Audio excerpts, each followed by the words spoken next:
Baik, mulai ya.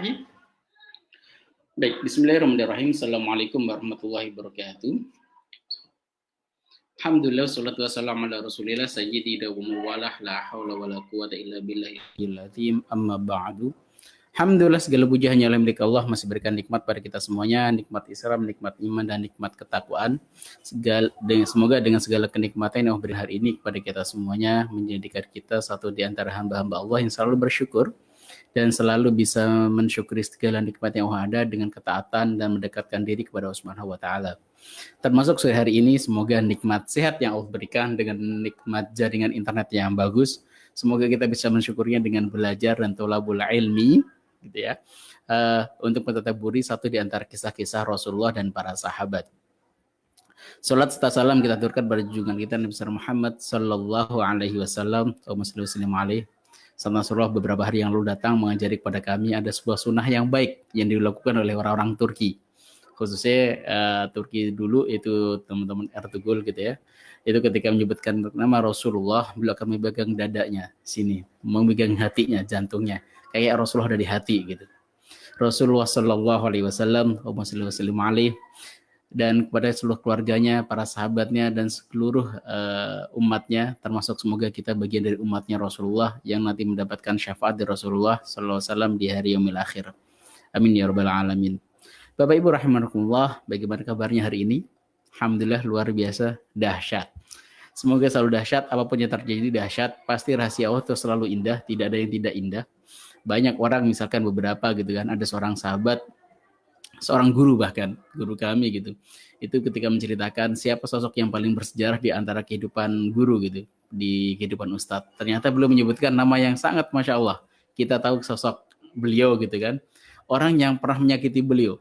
Beliau membantu di sebuah sekolah, setelah itu sekolahnya beliau dikeluarkan dari sekolah itu.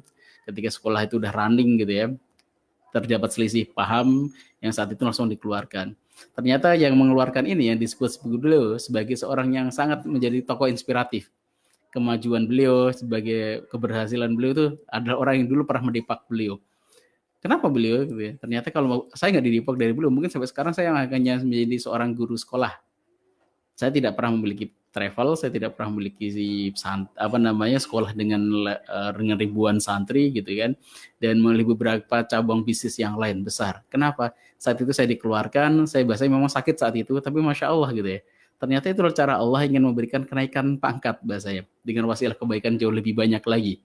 Dulu mungkin ketika masih jadi karyawan di tempat orang, ya saya menghidupi saya dan keluarga. Tapi Masya Allah, sekarang mungkin ada belasan, bahkan ratusan kakak yang bisa dihidupi oleh beliau.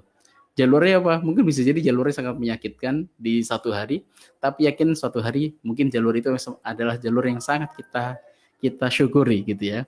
Baik, hari ini saya masih membahas Paradox of Candy, ayah bunda, bapak ibu. Karena kemarin di antara diskusi yang muncul banyak pertanyaan-pertanyaan yang masih belum terjawab gitu ya. Tadaburnya menggunakan tadabur lanjutan dari kisah sebelumnya.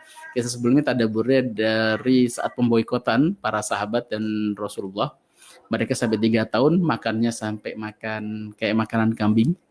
Beberapa hari yang lalu pasti kita melihat kambing banyak bertebaran di sekitar rumah kita. Di pesantren alhamdulillah dengan 8 kambing, 1 ekor sapi. Saya perhatiin, oh ini yang dimakan kambing. Yang dimakan kambing itu daun-daunan, bahkan ada daun bungkus kayak lontong gitu. Saya coba tawarkan ke dia, dimakan. Masya Allah gitu ya. Ini yang dimaksud Sa'ad bin Abi Waqqas. Dulu ketika beliau dalam kondisi terisolasi 2 tahun setengah, terkucilkan dari kaumnya dengan ratusan umatnya Rasulullah gitu kan. Yang dimakan itu daun-daun kering. Ini daun basah masih mending gitu ya. Daun bungkus lontong dimakan sama kambing. Pupnya gitu kan. Itu ceritakan oleh sahabat Sa'ad bin Abi Waqqas dengan segala keterbatasan yang ada gitu. Makan daun kering. Ya Allah, gitu dikunyah dulu sama kambing, kriuk gitu. Kalau ngeliatin kambing makan sih asik aja kan. Tapi kebayang kalau yang makan itu kita gitu. Saking laparnya para sahabat. Tapi Masya Allah dengan keimanan itu, maka diganjarlah 10 sahabat di antara mereka itu, orang-orang ahli syurga, yang sampai mereka masih hidup pun sudah disebutkan oleh Rasulullah, mereka ahli syurga. Salah satunya juga sahabat Sa'ad bin Abi Waqqas yang menceritakan bahwa kami makan di daun kering. Sampai kami ketika pup itu mirip dengan pupnya kambing. Masya Allah gitu ya. Dan itu tidak membuat mereka mundur sama sekali, dan yakin pasti kemenangan Allah akan Allah berikan. Dan ternyata beliau benar, nanti akan melihat bagaimana Persia ditaklukkan, kemenangan di mana-mana gitu kan. Tapi Masya Allah, di depan itu paradoknya luar biasa, bungkus permennya dahsyat gitu kan. Tidak sehari dua hari, bertahun-tahun, bahkan minus itu luar biasa, ujiannya banyak. Dan akhirnya pasti akan memberikan bungkus permen yang sangat indah. Baik, Masya Allah, telah hadir bersama kita. Tadi saya lihat pertama kali Ibu menyapa Bu Dian dari Bandung, luar biasa. Semoga Bandung tetap tenang Bu ya, walaupun di berita kelihatannya lagi sedang ramai. Medan, Serang, Banten, Tangerang, Masya Allah. Sukabumi, luar biasa. Pemalang hadir, Masya Allah, siap mengosongkan gelas. Baik, nanti kita akan sharing-sharing. Juga saya berharap dapat penambahan juga. Saya akan mengosongkan gelas saya juga. Untuk saling kita belajar. Tanah Abang. Semoga berkah selalu Tanah Abang dalam kondisi apapun. Yang biasanya ramai mungkin hari-hari ini agak sepi, Tanah Abang. Saya rajin dulu Bu beli kurma di Tanah Abang. Jadi curhat. Baik, Bapak Ibu rahimakumullah. Oke, hari ini kita akan belajar tentang peperang Khandaq. Perang Khandaq ini ujiannya juga kalah dahsyat. Dahsyat luar biasa. Perang Khandaq terjadi di bulan Syawal tahun ke-5 Hijriah. Jadi sudah, kalau kemarin saya membahas tentang pemboikotan itu sekitar 2 tahun atau 3 tahun sebelum Hijrah. Nah, Perang Khandaq ini 5 tahun setelah Hijrah. Jadi waktunya kira-kira sekitar 8 tahunan jaraknya. Apa yang terjadi di perangan Khandaq ini? Perang Khandaq, orang-orang musyrikin karena kalah di perang Uhud. Pertama Muslimin menang di perang Badar, Uhud. Setelah itu Uhud kita duel gitu ya bahasanya. Orang Muslimin dengan orang musyrikin yang endingnya memang kurang menyenangkan. Bahasanya kemenangan yang di depan mata menjadi sebuah kekalahan karena sebagian sahabat kurang disiplin. Maka setelah itu di peperangan Khandaq ini orang-orang musyrikin udah kesal banget. Ini jalur antara Mekah sampai ke Syam itu diblokade oleh orang-orang Madinah. Mereka nggak merasa aman di situ. Maka orang-orang musyrikin dengan dibantu oleh orang-orang Yahudi itu membuat konspirasi mengumpulkan seluruh pasukannya Mekah dari Ghatafan, dari kabilah-kabilah dikumpulkan jadi satu. Terkumpullah pasukan paling besar masa itu, yaitu 10.000 pasukan di bawah komando orang-orang musyrikin Makkah. Nah, komando ini fungsinya ngapain? Ngancurin kota Madinah. Kalau sampai ini orang Mekah ini datang berbondong-bondong sampai ke Madinah, jumlah orang Madinah yang ada di situ nggak sampai 10.000 saat itu. Jadi bayangkan anak kecil, ibu-ibu, wanita sebagian dikumpulkan untuk berperang, jumlah mereka nggak sampai 10.000. Dan sedangkan pasukan yang datang itu 10.000 untuk menyerang kota Madinah. Dan mereka sudah dalam perjalanan. Biasanya perjalanan sekitar butuh waktu 8 hari kalau normal. Kalau pasukan cukup besar bisa 10 atau 12 hari perjalanan dari Mekah menuju Madinah. Maka bergeraklah pasukan ini kira-kira sekitar 10 harian. Maka ketika terdengar di antara telinga Rasulullah bahwa ada pasukan yang bergerak datang menuju ke kota Madinah, apa yang dilakukan Rasulullah? Beliau bermusyawarah. Ini penting banget. Satu, musyawarah. Bertanya kepada para sahabat bagaimana kita? Apakah kita akan keluar? Apakah kita bertahan? Jumlah mereka cukup besar, 10.000 itu besar dibandingin kita maksimal 3.000. 3.000 pun masih ada campuran, di situ ada orang-orang munafik juga. Kalau misalkan diperes lagi paling mentok dapat 1.500. Kenapa 1.500? Kita mendapati dari antaranya adalah kisah tentang Hudaybiyah. Karena setahun selanjutnya itu ada terjadi nanti Rasulullah melakukan umroh dan terkumpul hanya 1.400-an gitu. Di antara mereka yang berani melaksanakan umroh, berarti yang benar-benar beriman hanya sekitar 1.400-an dari 3.000 itu gitu. Maka apa yang dilakukan Rasulullah? Bermusyawarah dengan para sahabat. Ada pendapat A, B, C dan sebagainya. Sampai ada sebuah pendapat yang sangat menarik di antara para sahabat. Ya Rasulullah, siapa engkau? Salman Al-Farisi. Oh, Salman Al-Farisi, Salman dari Persia. Rasulullah, kami dulu kalau misalkan dapat serangan dari Rasulullah dari luar dan kami tidak mungkin untuk bertahan, maka kami buat benteng. Tapi kalau kami buat benteng ke atas ya Rasulullah, itu butuh waktu yang sangat panjang. Kami buat bentengnya ke bawah. Maksudnya gimana? Kami menggali parit ya Rasulullah. Para saat mengatakan ni'mar ra'yu. Itu pendapat yang sangat indah. Maka disepakatilah di antara para sahabat bahwa kita akan mengganti benteng ke bawah itu parit. Orang luar nggak bisa masuk, orang dalam nggak bisa keluar. Tapi sudah disiapkan perbekalan di dalam, kira-kira akan bertahan berapa lama gitu kan. Itu sudah disiapkan. Maka terjadilah penggalian parit. Di kota Madinah itu menariknya, di bagian timur dan baratnya sudah terlindungi dengan bagian selatan. Terlindungi oleh Harrah. Harrah itu mirip padang, cuman di situ terbentuk dari bebatuan, yang mana batuannya batuan vulkanik, dan dia tajam-tajam. Kalau zaman itu masih ada, Kalau kemarin saya tanya-tanya di Madinah, masih ada nggak harrah itu? Itu batu-batu yang tajam-tajam itu udah diratakan, sudah banyak yang diratakan dengan untuk dibangun rumah. Tapi beberapa kalau kita perjalanan dari Madinah ke Mekah, mungkin beberapa kita akan lihatin ada bebatuan yang sangat tajam-tajam dan warnanya hitam. Itu silahkan diperhatikan. Biasanya di kanan kiri kita kalau naik bus gitu lagi umroh, itu kelihatan seperti itu. Dan itu luas. Kalau misalkan dipaksa lewat situ nggak akan mungkin, pasti akan luka-luka kaki mereka, kuda-kuda mereka nggak akan mau jalan. Maka kesempatannya bagi orang Mekah masuk ke sisi utara ataupun sisi selatan.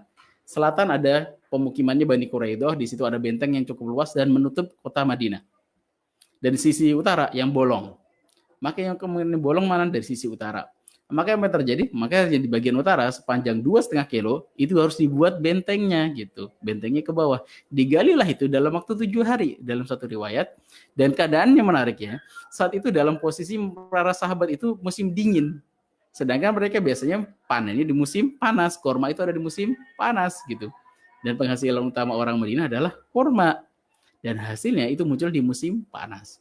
Maka saat itu perbekalan habis-habisan gitu kan. Perekonomian sedang posisi perang. Pasti perekonomian gak akan berjalan stabil. Maka para sahabat saat itu ketika menggali itu dalam waktu 7 hari, yang mana dalam keadaan lapar semuanya, itu cara makannya menarik diceritakan oleh Ustaz Salim. Itu nyelupin gitu, misalkan kita ada ember gitu ya, di sini celupin ini minyak, satu lagi nanti celupin lagi tepung gitu. Nah, yang tertempel di situ itu kayak misalkan bahasa kita ya cilok, setengah cilok kali ya, itu untuk makan 1 hari gitu, kebayang. Dan itu sedang dalam posisi menggali, bukan posisi sedang tiduran, tapi posisi sedang berperang dan menggali, bekerja keras. Semua sahabat lapar, mereka banyak minum gitu, karena kalau air ada, tapi kalau makanan sangat-sangat terbatas. Untuk sehari makan cilok setengah itu kan nggak mungkin kenyang pastinya. Tapi Masya Allah, apakah mereka murtad? Tidak. Mereka bertahan orang-orang soleh ini. Bahkan yang paling lapar di antara para sahabat adalah ketika menggali parit itu, suara kerucuk. Seperti ada gesekan di sana. Ini gesekan batu, suara apa ini? Maka para sahabat saling lirak-lirik, ini suara dari mana gitu kan. Maka Rasulullah masih gali gitu kan. Rasulullah juga ikut gali, bukan beliau di tenda, tapi gali bareng bersama para sahabat. Kok suaranya aneh, seperti suaranya dari Rasulullah gitu. Dan para sahabat tidak berani bertanya kepada Rasulullah, aisotin hada. Rasulullah ini suara apa? Nggak ada yang berani nanya seperti itu, kecuali seorang sahabat. Namanya siapa kira-kira? Inisialnya U. Sahabat Umar bin Khattab, betul sekali. Yang berani nyapa Rasulullah, nanya Rasulullah itu cukup berani adalah sahabat Umar. Ya Rasulullah, kan asma'u sautan. Sepertinya aku mendengar sebuah suara darimu ya Rasulullah. Suara apakah itu ya Rasulullah? Maka Rasulullah tidak menjawab, tapi beliau hanya menjawabnya dengan membuka bagian baju beliau. Di situ ternyata para sahabat mendapati Rasulullah mengganjal perutnya dengan kerikil dan batu. Dimasukkan ke dalam sarung, diikatkan ke perut Rasulullah. Saking laparnya Rasulullah. Maka para sahabat semua kaget. Iya, kami lapar. Ternyata orang yang paling lapar di antara kami adalah Rasulullah gitu. Masya Allah, mereka nangis semuanya. Oh, ini nanti yang akan menjadi salah satu di antara inspirasi bagi Sayyidina Umar bin Khattab ketika terjadi paceklik di tahun ke-14 sampai ke tahun 17 sampai 19 Hijriah. 2,5 tahun berturut-turut tidak ada hujan, maka para sahabat semuanya lapar di masa Sayyidina Umar bin Khattab. Dan orang yang paling lapar di antara para sahabat itu adalah Sayyidina Umar bin Khattab di antara rakyat. Kenapa? Beliau malu dengan melihat apa yang dilihatnya ketika Rasulullah dalam keadaan lapar, semua sahabat lapar, ternyata Rasulullah yang paling lapar. Nanti di tahun itu semua orang saya mengatakan, kayak kemarin saya ceritakan, Abdurrahman bin Auf mengatakan, Barakallah ya Amirul Mukminin, berkah bagimu ya Amirul Mukminin. Maka Sayyidina Umar marah. Kenapa kamu mengatakan berkah? Banyak orang meninggal di sini, orang pada kelaparan, aku katakan berkah. Iya wahai Amirul Mukminin, tuh lihat orang-orang Masya Allah. Bagaimana gak berkah wahai Amirul Mukminin? Satu sama lain saling menyuapi makanan. Mereka punya minuman, diberikan minuman itu pada orang lain. Mereka saling isar, mereka saling mendahulukan orang lain. Mereka tidak saling membunuh satu sama lain. Coba bayangkan andai saja kemalangan ini, andai saja musibah ini terjadi ketika kita masih saat masa jahiliyah, kami akan dapat wahai Amirul Mukminin, satu sama lain akan bunuh untuk sebulir gandum. Tapi engkau lihat mereka ketika engkau menjadi pemimpin bagi mereka, Masya Allah, mereka saling isar, mereka saling menolong satu sama lain. Oh ya, barakallah. Dan inspirasinya dari mana? Dari peperangan Khandaq. Ketika Sayyidina Umar menangis melihat Rasulullah dalam keadaan sangat lapar. Masya Allah gitu ya. Tapi poin yang saya sampaikan adalah poin selanjutnya. Poin ketika Rasulullah menggali parit itu, digali jedung, ternyata dapati di sana, di antara parit itu ada batu besar. Yang batu ini diangkat gak mungkin, saking besarnya. Tapi kalau gak diangkat, ya dia akan menyumpal di situ. Maka bisa jadi jembatan bagi orang-orang musyrikin. Maka harus dihancurkan. Maka para sahabat gak ada yang bisa ngancurin sampai terdengar telinga Rasulullah. Ya Rasulullah, ada batu besar ya Rasulullah. Terus, ya, maka Rasulullah minta ada kayak apa bahasanya? Ganco atau apa bahasa itu orang Jawa itu. Yang buat ngancurin ngancurin batu besar, pung gitu kan. Dipukul oleh Rasulullah sebanyak 3 kali. Dan setiap pukulan pasti mencipratkan api. Dan setiap itu Rasul tersenyum dan bertakbir, Allahu Akbar, Allahu Akbar. Maka para sahabat bertanya-tanya, Rasulullah, apa yang kau lakukan? Kenapa engkau tersenyum dan bahagia ya Rasulullah? Dan kau bertakbir di sana. Maka Rasulullah mengatakan, sesungguhnya ketika pukulan pertama aku melihat di situ Allah memberikan aku kunci-kunci kerajaan Syam, Qasiratus Sam, itu istana-istana Sam. Masya Allah. Yang kedua, ketika pukulan kedua Persia ditaklukkan. Ketika ketiga, Yaman akan ditaklukkan. Masya Allah gitu kan. Itu ya Rasulullah, kau lihat? Iya Rasulullah. Iya para sahabat. Masya Allah. Maka menurut sahabat semua semangat. Beda dengan orang munafikin. Orang munafikin mengatakan, Muhammad telah gila. Kenapa gila? Itu ngadepin orang Quraisy saja, mereka nggak mampu. Apalagi ngadepin orang Persia. Apalagi ngadepin orang Bizantium yang ada di Syam. Nggak mungkin. Gila dia. Gitu. Yang di antara Persia juga memiliki kekuasaan di area Yaman. Masya Allah, akan ditaklukkan pula. Luar biasa. Tapi bagi orang-orang muslimin, sami'na wa ata'na, kami dengar dan kami taat. Dan kami yakin itu akan terjadi. Tapi orang-orang munafikin reject mereka. Kalau bahasa kita untuk tadabbur untuk hari ini, kalau bahasa orang-orang muslim ketika dapat musibah, yakin itu bungkus permen. Yakin setelah itu akan ada permen manisnya, nggak akan bertanya lagi. Kalau bertanya-tanya lagi, bener nggak sih? Bener nggak sih? Bener nggak sih? Maka perlu dipertanyakan juga keimanan kita. Fa inna ma'al usri yusra. Allah sebutkan dulu di awal, ada usrun dulu, ada kesulitan dahulu, ada ketidakmudahan, baru Allah berikan kemudahan. Tapi kalau kita misalkan dapatnya kemudahan, maka Bapak Ibu yang mendapatkan banyak kemudahan, maka muhasabah diri ya, siap-siap kalau suatu hari Allah memberikan ketidakmudahan. Kenapa? Yang mudah udah banyak diberikan. Dan itu keseimbangan, dan itu biasanya juga normal seperti itu. Maka hati-hati dengan hal itu. Ketika tidak diberikan ketidakmudahan, yuk kita husnudzon. Di ujungnya pasti ada kemudahan yang sangat indah yang Allah berikan. Dan salah satu di antara hadis yang terkenal, yang Tuftahna Konstantinopel akan ditaklukkan, itu di mana salah satunya riwayatnya adalah turunnya di situ ketika Rasulullah dalam keadaan lapar. Ketika menghadapi orang Quraisy saja, Masya Allah, itu bagaimana ngadepinnya? Ada 10.000 pasukan. Ternyata di dalam posisi yang sangat terendah itu, terendah dalam artian ujiannya betubi-tubi. Mungkin Bapak Ibu sekarang dapatkan ujian para pengusaha yang dulu bisa menghidupi banyak kakak gitu kan, harus menutup beberapa usahanya, karyawan minta, ya mereka butuh gaji juga gitu kan, sewa tempat dan sebagainya, ya minus di mana-mana gitu kan. Bisa jadi itu modalnya dari bank nggak mau tahu, maka tarik saja. Masya Allah, ujiannya luar biasa. Maka ini salah satu di antara waktunya, maka tetap husnudzon sama Allah. PPKM diperpanjang, pengusaha menjerit. Saya ngebayangin orang-orang yang di karyawannya juga sama, mereka juga menjerit. Ketika usahanya tutup, seorang bos gitu ya, itu kan yang paling teriak di bawah juga sama, adalah para karyawan. Mungkin bos masih punya beberapa aset yang bisa dijual, tapi karyawan bawah, Masya Allah. Dan mungkin salah satunya di antaranya ada Bapak Ibu yang ada di sini gitu, ujiannya Masya Allah bertubi-tubi. Maka yakinlah di suatu hari Allah akan berikan hadiah manis dari setiap ujian itu, dari bungkus permen itu. Walaupun saya juga agak malu menyampaikan bahwa kita mungkin akan terlalu lebih kalau kita membandingkan keadaan kita dengan keadaan Rasulullah. Ujian kita dengan ujian Rasulullah mungkin kayak nggak apple to apple gitu ya. Rasanya dibandingin dengan Rasulullah. Saat itu ujiannya Rasulullah itu tidak masalah ekonomi, masalah nyawa. Apakah kita semiskin-miskinnya kita sampai kita makan hanya dengan satu minyak, dengan celupan tepung?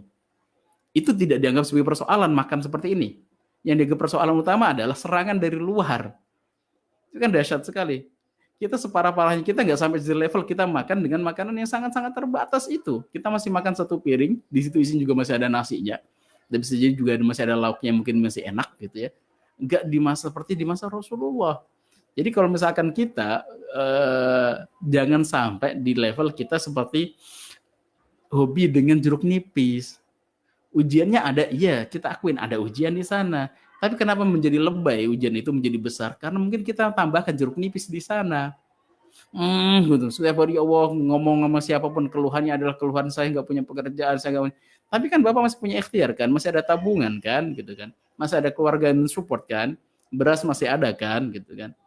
Tapi Ustadz buat itu buat infak sekolah anak-anak gimana? Iya itu next. Tapi kalau dibandingin sama Rasulullah jauh sekali. Masya Allah gitu ya.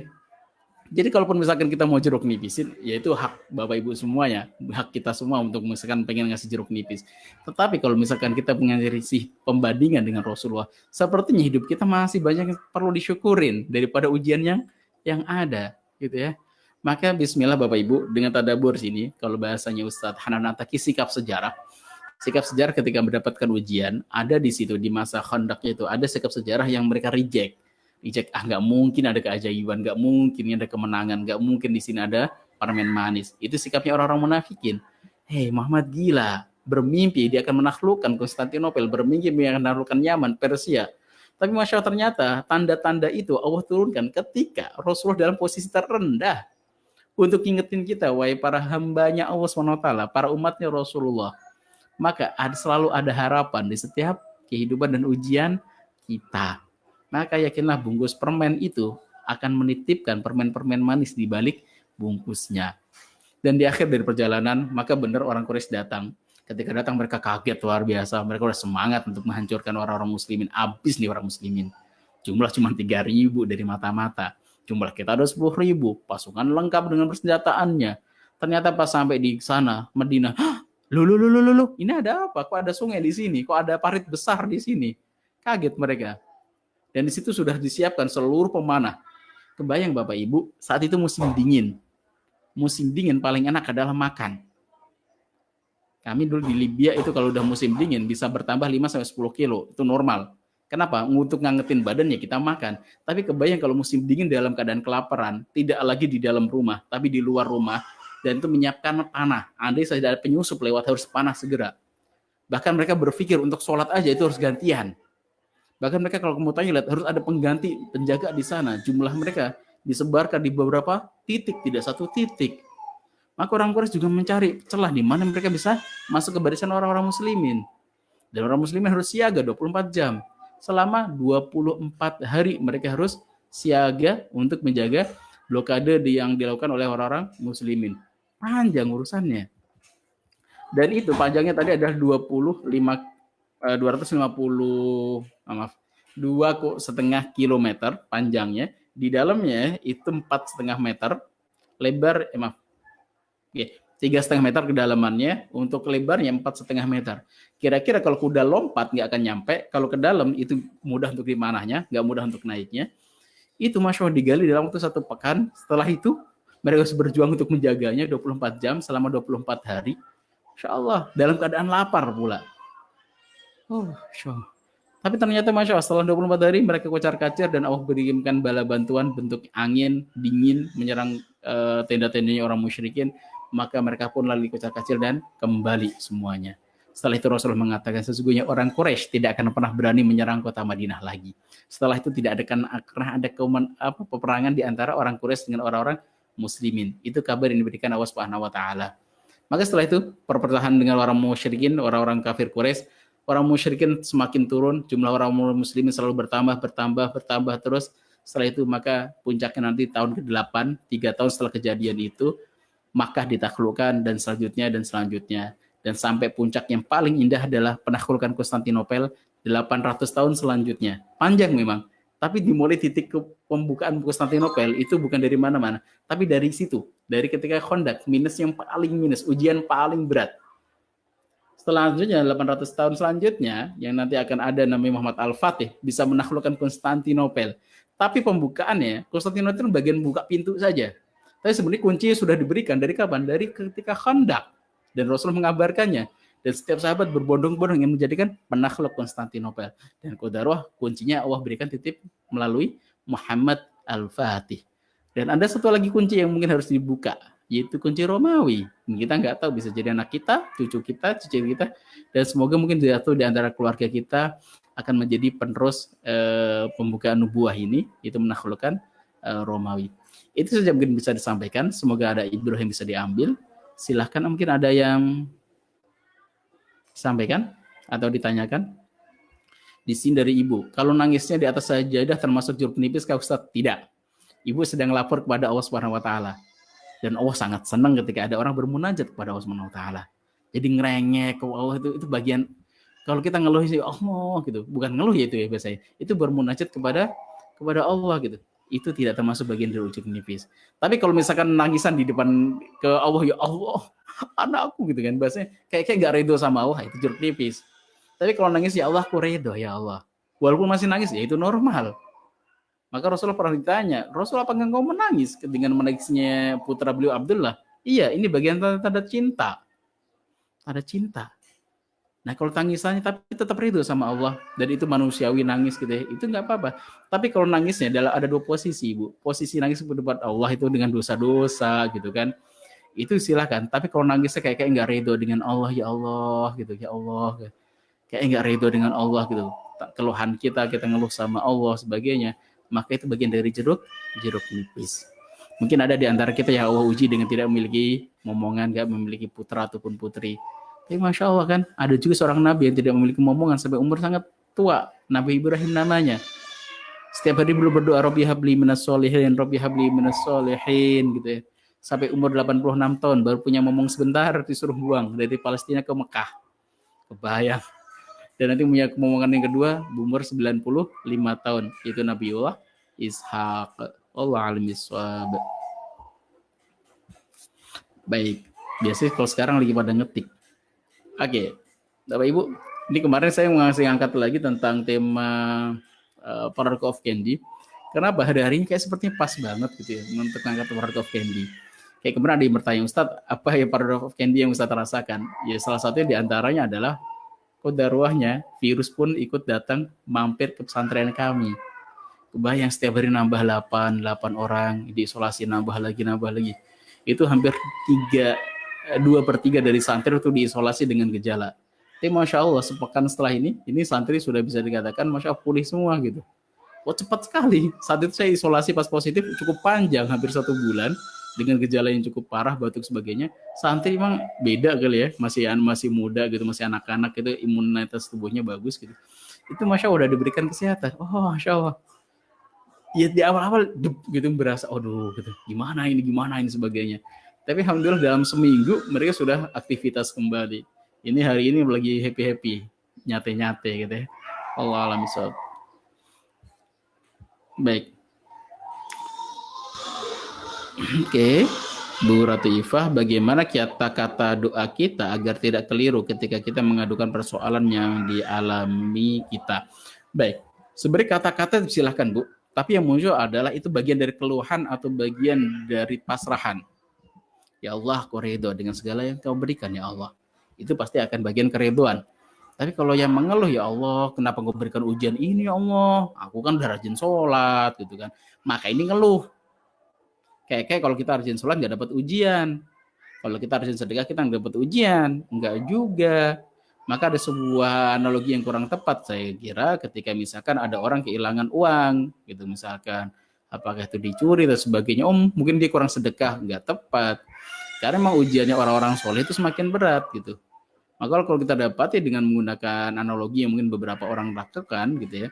Biasanya kalau di tanah suci itu, tapi ada jamaah gitu kan. Ustadz, kalau ada kehilangan uang, kehilangan dompet, itu mereka sembunyiin. Nggak berani ngapur. Benar-benar takut. Khawatir kalau mereka dibilang, jarang sedekah noh gitu. Karena asumsi orang-orang itu, orang Indonesia itu banyak seperti itu gitu. Sampai ada yang bertanya, Ustadz, emang kalau kehilangan dompet di sini kita kurang sedekah ya? Enggak juga, emang ujian kehilangan, suruh ngikhlasin. Maka ikhlasan tadi dalam kondisi dikasih banyak, alhamdulillah, dikasih sedikit ya tetap bersabar dan ala kulli hal, alhamdulillah. Baik, poinnya adalah ketika ingin bedakan itu keluhan ataupun bagian dari munajat gitu, ya Allah, aku ridho dengan semua ini ya Allah. Poin ketika bermunajat, ketika mengadukan persoalan, ya Allah, aku gini. Contoh Bu ya, ketika kita punya persoalan utang yang banyak, utangnya banyak ya Allah, maka ketika bermunajat sama Allah Subhanahu wa taala, bisa kita angkat tangan, ya Allah, aku mengakui ya Allah, aku salah kepadamu ya Allah. Amanahku banyak ini karena kesalahanku. Maka yang ditunjuk adalah aku. Penting itu. Kalau kita belum bisa ketika diberikan ujian, kalau kita belum bisa menunjuk ke aku yang salah, maka kita belum berhasil di dalam ujian itu. Ketika kita diberikan kegelapan demi kegelapan, puncaknya adalah warisan terindah, hadiah terindah dari sebuah bisa dikatakan itu gua keajaiban atau misalkan ujian yang bertubi-tubi, itu adalah la ilaha illa anta subhanaka inni kuntu minadz zalimin. Nabi Yunus ketika diuji benar-benar beliau lari, beliau tidak, wah jauh ini umat nggak mau masuk, nggak mau dapat dakwah, ya udah pergi ditinggalin. Ketika tinggalin, masya Allah, beliau naik perahu, habis itu dimakan ikan hiu. Dalam perut itulah, perut hiu itu, maka beliau apa yang terjadi? Beliau hiu atau paus ya, alami suap antara dua itu, pokoknya perut ikan besar gitu ya. Nah di dalam kegelapan itu, beliau terlepas dari kegelapan itu, demi kegelapan sudah di dalam perut ikan, masuk ke samudera yang paling bawah gitu kan. Beliau mengatakan la ilaha illa anta subhanaka inni kuntu minadz zalimin.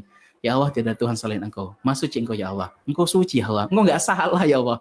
Dalam ujian ini nggak ada yang salah sama sekali. Engkau suci. Kalau subhanaka itu mau nunjuk bahwa yang saya yang salah ya Allah. Subhanaka inni kuntu minadz zalimin. Aku termasuk orang-orang yang zalim. Jadi siapa yang zalim? Nabi ngakui. Setelah itu diapain? Dimuntahkan kembali oleh paus. Maka saya itu beliau berdakwah kembali, ternyata kaum ini telah tobat gitu. Atau misalkan tentang contoh Nabi Adam yang ditipu oleh iblis gitu kan. Dengan penipuan itu nggak nunjuk pada iblis, ya wah iblis yang salah nipu saya, kata itu buah khuldi, buah yang kekal. Kalau aku makan buah itu aku akan kekal bersamamu, ya kekal di surga. Karena jenisku kan beda, nggak ngomong gitu. Kenapa? Iblis ngomongnya gitu. Dam, ente mau nggak awet di surga? Gimana caranya? Ya udah tuh makan buah khuldi, dimakan. Ternyata malah dikeluarkan dari surga. Ketika dikeluarkan, beliau tidak mengatakan kesalahannya dari iblis yang dikatakan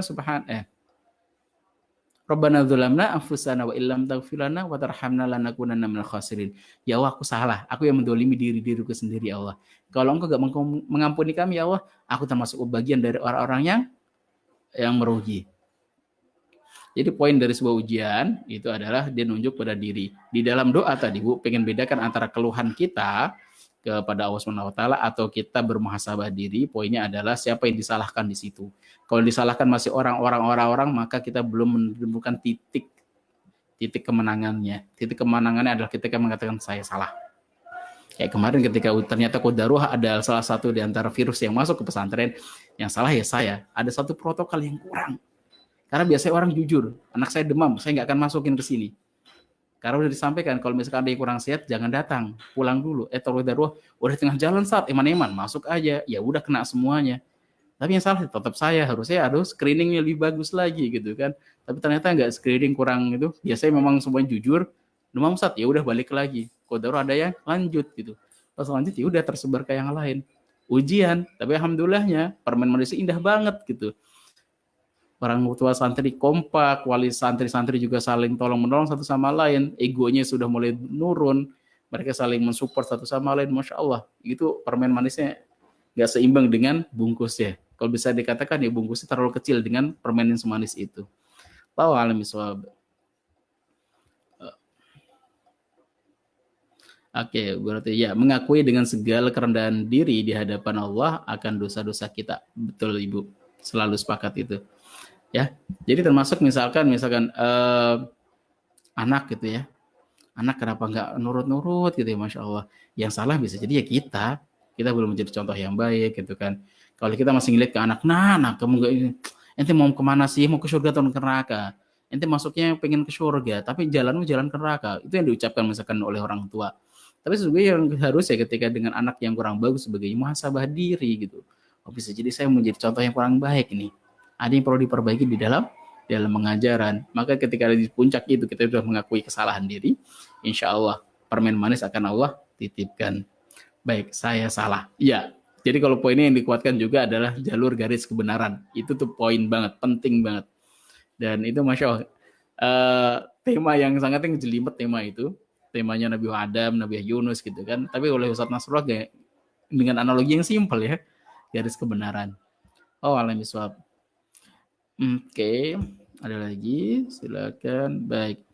Dari Putri, Assalamualaikum Pak Ustadz, kami banyak amanah yang harus dibayar. Kita janji tapi janjinya tidak ditepati karena meleset, gimana ya Pak Ustadz? Baik, ketika memiliki amanah, udah berjanji pengen membayar, pengen banget, dan udah ikhtiar maksimal, ya sudah, itulah batas ikhtiar kita. Tapi yang pasti adalah itu benar-benar batas ikhtiar maksimal kita. Sebisa mungkin sepeser atau mungkin 1.000, 2.000, ditabung aja sebisa mungkin untuk bayar amanah Ibu. Jangan sampai gini, ya kita pengen bayar Ustadz, cuman ada pengen ada apa gitu, misalkan kita pengen ganti HP, kita ganti HP, jadi kan itu belum maksimal. Bahkan bahasa jadi ini kebutuhan kita gitu kan itu lebih didahulukan. Harusnya ketika kita udah berjanji dengan amanah pengen dibayar, itu harusnya ada menjadi priority tertinggi. Sebisa mungkin, misalkan rumah bocor pun kalau bisa ya tambahnya pakai apa kayak gitu ya, nggak perlu sampai renovasi besar gitu ya. Maaf ya, pengen banget bayar utangnya, cuman kemarin harus renovasi rumah dulu. Ya itu berarti belum prioritas pembayaran utangnya. Kalau belum ikhtiar maksimal, ya tetap kita salah. Tapi kalau sudah ikhtiar maksimal, sudah sampai yang dimakan anak-anak nggak ada lauk ya, cuman beras doang, yang primer, benar-benar primer untuk mementaharkan diri, maka mungkin bisa dikatakan di situ, itu ada bagian dari ikhtiar maksimal. Dulu ketika kami di keluarga juga memiliki amanah yang cukup besar, kayak bilang, Bu, udah jual saja rumah, nggak apa-apa. Kita ngontrak aja dulu. Yang penting ibu dalam keadaan sehat gitu kan. Gak apa-apa, jual aja. Tapi kalau alhamdulillah bala bantuan datang gitu kan. Belum sampai jualan rumah, amanah sudah terbayarkan. Oh, alam bisawab Ibu. Jadi kalau udah diikhtiarkan maksimal, maka insya Allah nggak akan menjadi dosa gitu ya. Baik, Bu Arinditya. Alhamdulillah ya Ustadz, bungkus permen karena saya, suami, dan anak balita kami isoman di rumah. Suami bergejala batuk, diare, saya dan anak-anak alhamdulillah nggak kenapa-napa. Saat itu juga Allah beri nikmat banyak datang kiriman makanan dari manapun. Alhamdulillah, isoman kemarin adalah nikmat dari Allah. Iya, betul, saya sepakat Bu. Saya juga termasuk itu. Wih, makanan melimpah ruah nih. Jadi kita merasakan, wih, indah banget ya. Ternyata keluarga tetangga-tetangga itu sangat care dengan kita. Itu tahu ya saat ya ketika dapat musibah seperti ini kan jadi manis sekali kan. Kita nggak berharap dapat kiriman sebenarnya kan, tapi masya Allah ternyata keluarga gitu kan pada care gitu. Sampai kemarin tuh ada teman-teman ngaji gitu kan, itu sampai transfer gede banget masya Allah transfernya gitu ketika tahu ini gaji bulanan saya bahkan lebih gitu. Oh, cuman masuk rumah sehat 3 hari gitu kan, itu pun masih di cover sama pemerintah. Jadi masya Allah banyak hikmah yang bisa diambil. Terus hikmah yang paling indah Bu, itu ada punya antibody.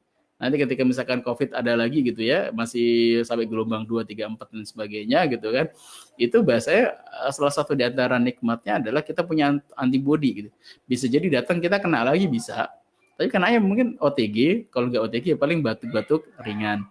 Tahu saya gitu. Tapi kalau misalkan ada yang punya komorbid, nah ini baru mungkin ujiannya bungkus permen cukup besar yang punya komorbid tambahan.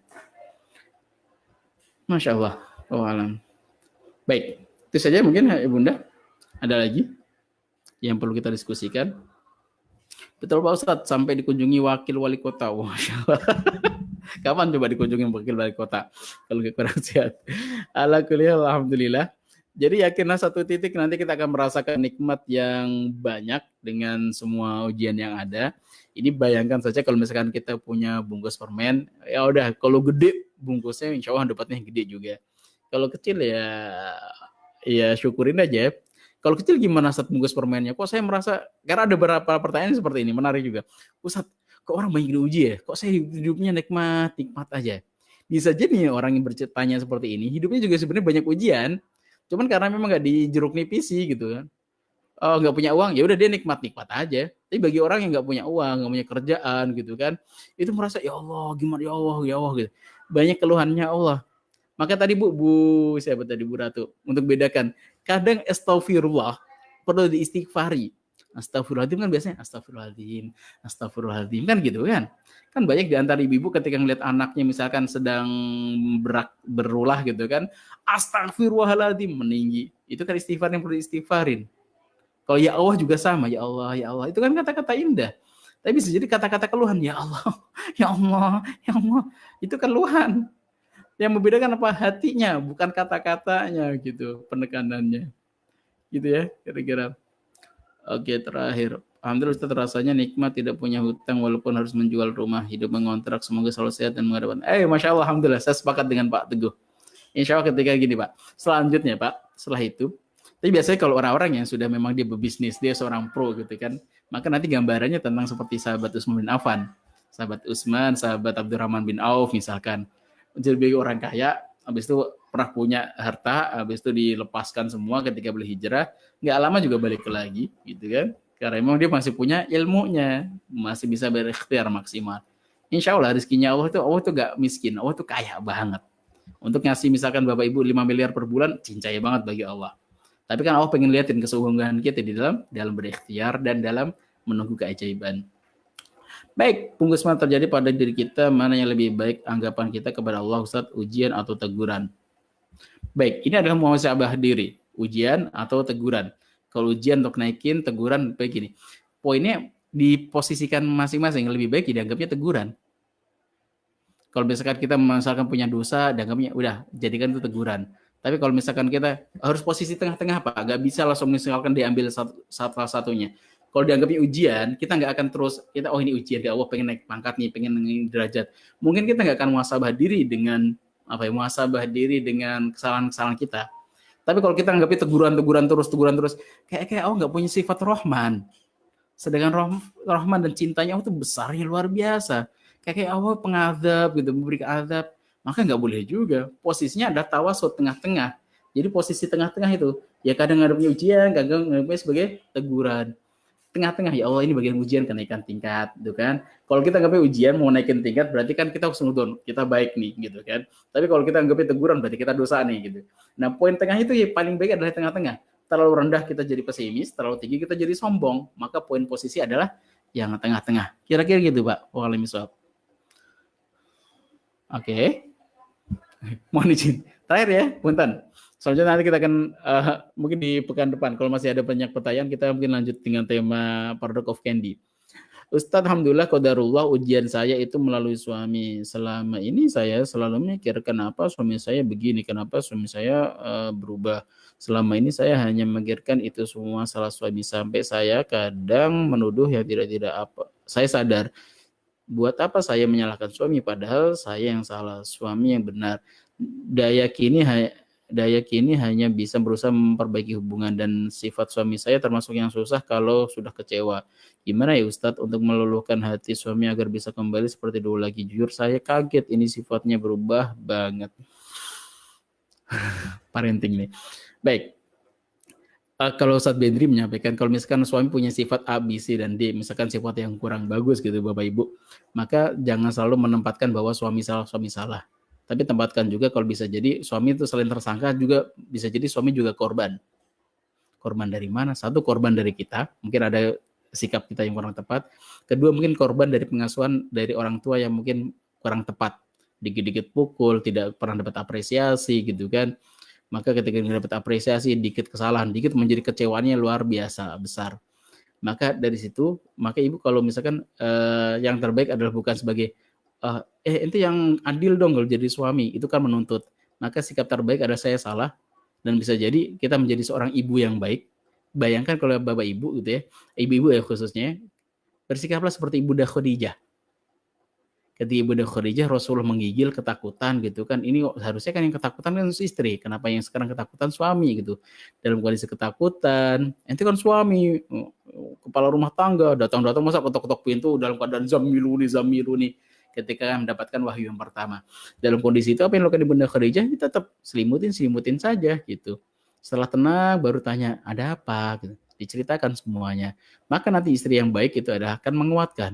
Aku khawatir tentang diriku, kata Rasulullah. Kenapa? Aku digangguin sama jin gitu. Maka Ibunda Khadijah mengatakan, enggak, demi Allah tidak. Engkau ada orang yang baik, suka bantu orang lain, membantu tetangga, ketika datang tamu, engkau pasti akan menyiapkan jamuan yang terbaik. Ketika ada orang kebutuhan, kamu membantunya. Demi Allah, aku akan menjagamu. Enggak mungkin akan menghinakanmu. Diberikan kata-kata yang positif seperti itu. Itu loh Ibunda Khadijah. yang mana Ibunda Khadijah satu-satunya istri Rasulullah membuat Ibunda Aisyah cemburu. Kan mana? Karena apa? Karena Rasul kemana-mana selalu membawa selendangnya Ibunda Khadijah. Kalau dengar saudaranya atau teman Ibunda Khadijah, beliau langsung berubah wajahnya. Keingetan dengan Ibunda Khadijah. Bener-bener kayak beliau mengatakan, rozik tuh hubbah. Kayak cinta terhadap Ibunda Khadijah itu tuh nancep banget tuh. Maka untuk ibu, Bu, coba cek lagi bagaimana kehidupan beliau dengan Ibunda Khadijah. Jadi bahasa bisa dikatakan gini, kehidupan Ibunda Khadijah itu sebenarnya enak banget. Tapi ketika udah menikah dengan Rasulullah, jadi kehidupan beliau itu penuh dengan tantangan. Beda nanti dengan kehidupan Ibunda Aisyah gitu ya. Itu kemenangan demi kemenangan didapatkan dengan di masa Ibunda Khadijah. Tapi Masya Allah, tapi yang paling dicintai oleh Rasulullah adalah sampai belum mengatakan ruziqtu hubbah. Aku dianugerahi dengan cinta untuk Ibunda Khadijah. Sampai ketika, kuat banget kenangan dengan Ibunda Khadijah itu ketika masa-masa sulit, beliau mampu memahami apa yang dilakukan oleh suaminya. Tapi kebayang kalau misalkan kita kisah sejarah yang lain tentang istri-istri beliau yang lain kan, sampai Rasulullah suatu ketika kan datang ke masjid gitu kan, diem aja. Sayyidina Umar datang, Rasulullah gitu, aku pusing dengan istri-istriku ya Rasulullah. Mereka tuh gini-gini nuntut ini dan itu. Setelah ngomong panjang didengerin sama Rasulullah. Maka Sayyidina Umar nanya, Rasulullah kenapa kau di masjid ya Rasulullah? Ini gara-gara anakmu. Ternyata anaknya juga Ibunda Hafsah, Ibunda Aisyah, Sayyidina Abu Bakar juga datang gitu kan. Ternyata mereka juga banyak menuntut gitu. Oh gitu.